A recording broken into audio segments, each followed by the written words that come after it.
The wind screamed through the frozen mountains as Ethan stumbled through the blizzard, his flashlight barely cutting through the snow. Just when he was about to give up, a faint cry pierced the storm, a whimper, desperate and weak. He followed the sound and found it, a tiny black puppy, half buried in the snow, eyes glowing faintly gold. He scooped it into his arms, whispering, "You're safe now," unaware of the nightmare he'd just invited in. In the days that followed, the creature grew, fast, too fast. Its eyes burned brighter, its growl deeper. Then one night, the door creaked open by itself, and standing in the darkness wasn't a puppy anymore. It was something ancient, powerful, and hungry. The wind screamed across the mountains that night, burying everything in a white, merciless storm. Ethan had seen blizzards before, but never one this cruel. On his way back from a failed photo expedition, his truck had broken down miles away. The world around him was nothing but whirling snow and silence. Until he heard it. A faint, broken sound beneath the roar of the wind. A whimper. He stopped. Heart pounding, he turned his flashlight toward the noise. There, half buried in the snow, was a tiny black puppy, trembling and weak, its golden eyes barely open. Ethan knelt, scooping the freezing creature into his arms.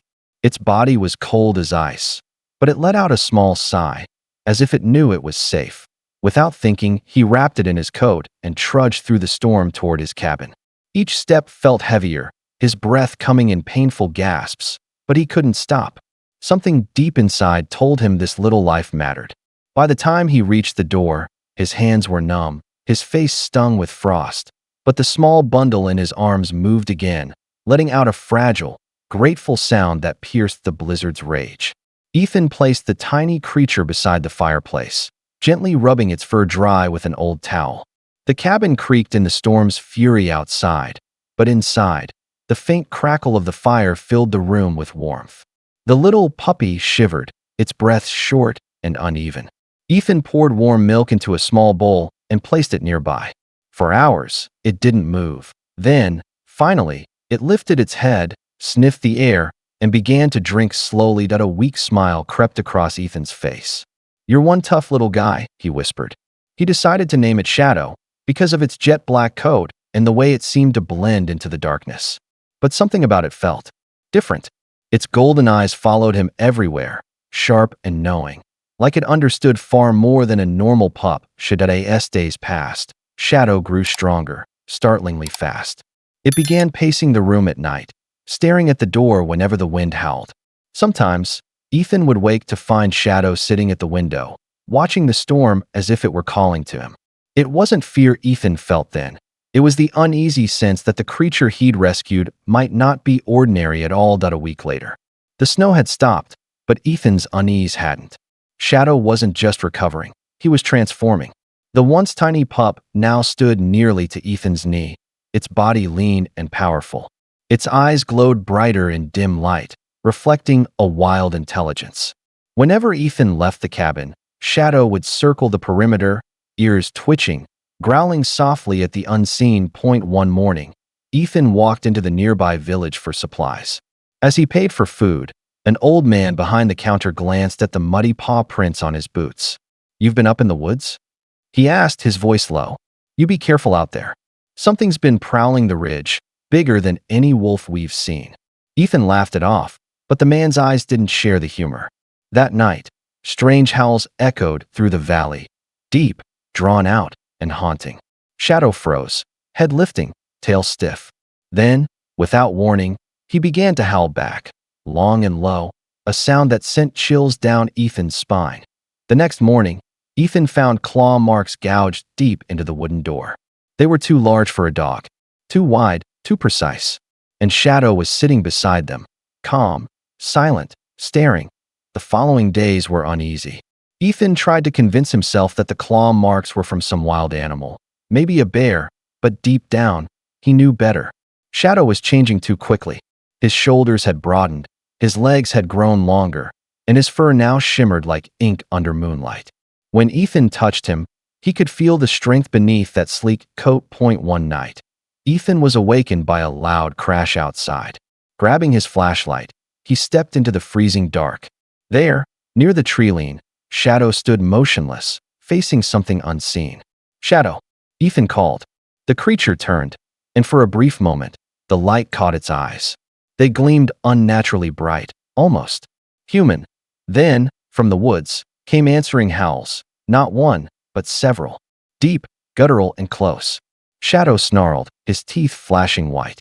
Without hesitation, he leapt into the darkness. Ethan shouted and ran after him, but by the time he reached the clearing, Shadow was gone.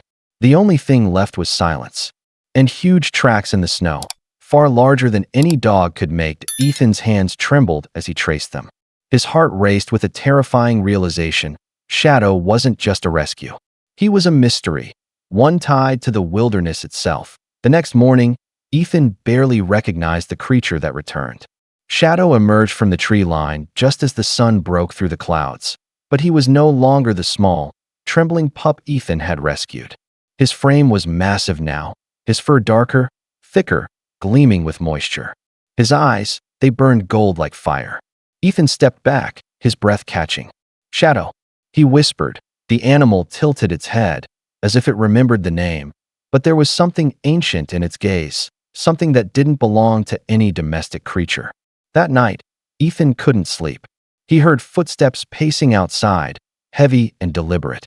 Then came the low growl, not of a dog, but of something powerful. Suddenly, the cabin door swung open with a violent crash. Standing there in the doorway was Shadow, enormous, wild, magnificent. His fur bristled, and his eyes met Ethan's, filled with both warning and sorrow. Then, without a sound, he turned and disappeared into the storm outside. Ethan ran after him, shouting his name into the wind.